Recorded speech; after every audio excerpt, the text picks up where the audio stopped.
Avec M. Mamadou Berté, architecte. Bonjour, M. Berté. Bonjour. Nous sommes également en ligne avec M. Lansana Gagné-Sakho, directeur général de l'ONAS, l'Office national de l'assainissement du Sénégal. Bonjour, M. Sakho.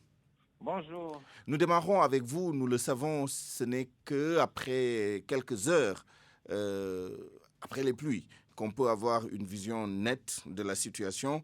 Quelles sont les informations qui vous remontent du terrain en ce qui concerne l'évacuation des eaux de pluie au moment où on parle? Ce qui nous remonte du terrain, c'est deux choses. La première, nous avons un ensemble de dispositifs qu'on appelle des stations de drainage des eaux pluviales, qui sont des pompes, qui sont des groupes électrogènes, qui ont parfaitement fonctionné. Mais ce qui nous remonte également, c'est que sur certains axes très importants, comme l'autoroute, comme la corniche, comme beaucoup d'autres, il y a eu des problèmes d'inondation, mais de façon momentanée. Parce que le flux d'eau entrant étant très important et le flux d'eau sortant étant beaucoup plus faible, il arrive un moment où vous avez ponctuellement de l'eau qui stagne. Ce qui nous remonte également, c'est que l'hôpital Philippe Maguilène Senghor, il y a eu beaucoup de problèmes. Nos équipes sont sur place en train de le régler. J'ai envie de dire comme d'habitude. Non, je vais revenir dessus. D'accord. Je vais revenir avec plus de précision. Philippe Maguilène Senghor, il y a eu beaucoup de problèmes. Nos équipes sont sur place pour régler ça. La pluie de ce matin, c'est pas seulement Dakar. Il y a eu des problèmes sur Kaolack dans une zone qu'on appelle Khachoun. On est en train de régler le problème également. Et sur Kaffrine. Globalement, c'est ça. Ce matin, il y a beaucoup de pluie, beaucoup de problèmes. Les problèmes d'évacuation sont réglés, la pluie s'est arrêtée. Il y a eu des améliorations notables. Les points durs, on va s'organiser pour les régler définitivement. Alors, la météo annonce d'autres pluies dans les prochaines heures. Quelles sont les mesures d'anticipation que vous avez prises? C'est le même système, c'est le même dispositif qui va rester? Les mesures d'anticipation, nous les avons prises depuis 3-4 ans. Parmi ces mesures d'anticipation, c'est mettre en place tout le dispositif pour ce qu'on appelle faire le curage des canaux, enlever les impuretés. Ces mesures d'anticipation, c'est également faire un travail de sensibilisation que nous avons commencé depuis 2 mois pour qu'on évite de mettre des corps qui ne sont pas appropriés dans les canaux d'évacuation des eaux pluviales. On a été écouté dans certaines parties du pays, on n'a pas été écouté dans d'autres parties du pays, naturellement, et ça donne des dégâts. Ces mesures, ça va être les mêmes, c'est avoir plus de 200 personnes qui sont en permanence sur le terrain pour régler les problèmes.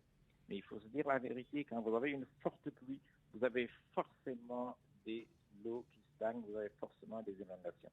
Ce qu'on n'avait pas fait, ça je le reconnais, c'est faire une synergie avec l'AGEROUTE. J'espère que Ibrahim Anga, directeur général de l'AGEROUTE, m'écoute, parce que tout le problème que nous avons en réalité, c'est qu'il faut qu'on ait une convergence entre l'ONAS et l'AGEROUTE.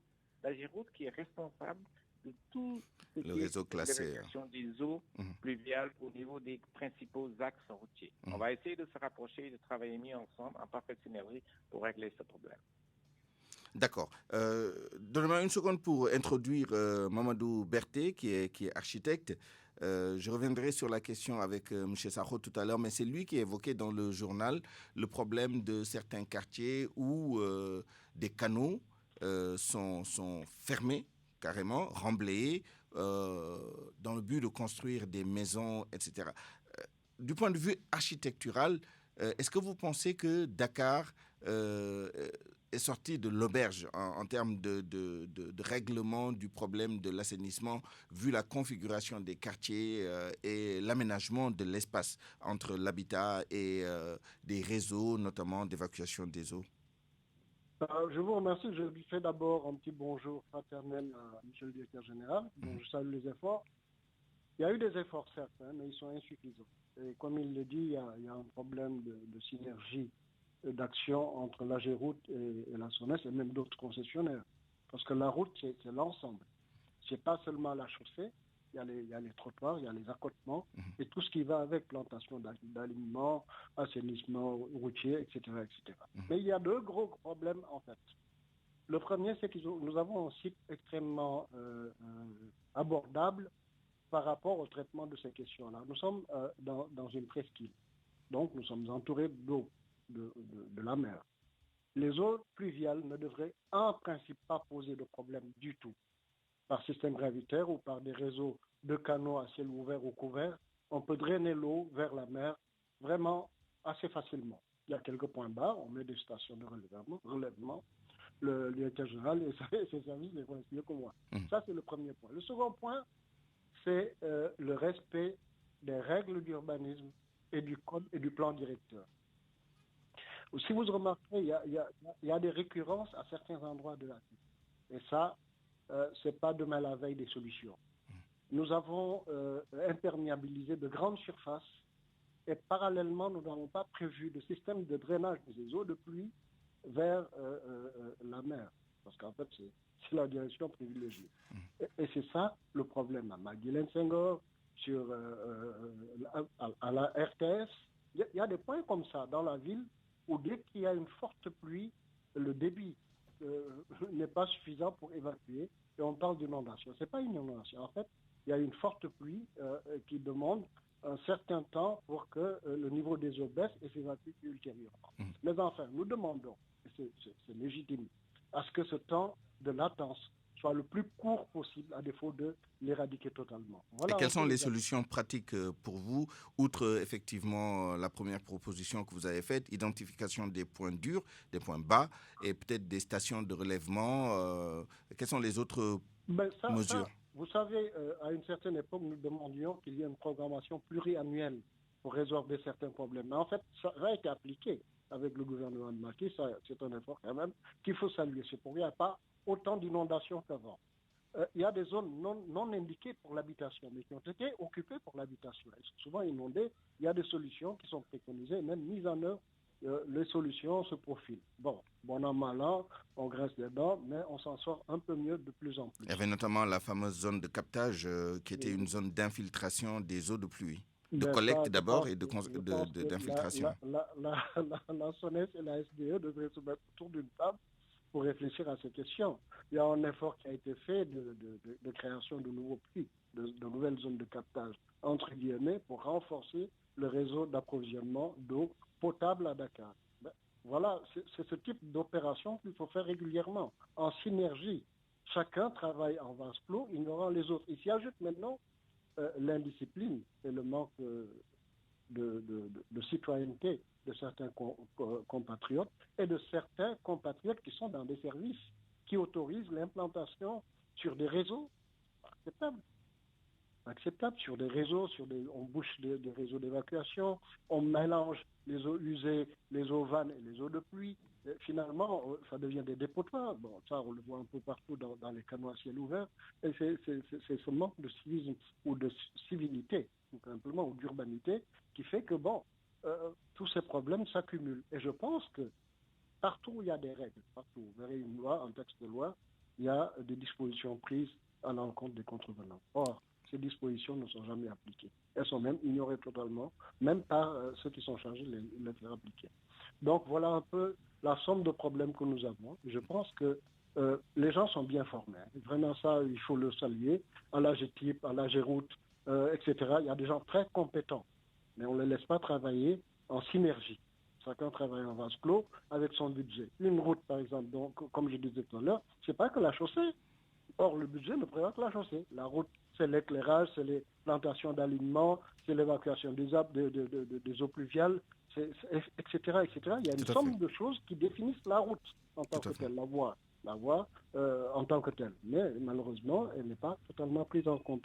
Ça aussi, ça pose problème. Merci beaucoup, M. Berthet. Nous arrivons au terme du temps qui nous était imparti. Mais une dernière question quand même pour M.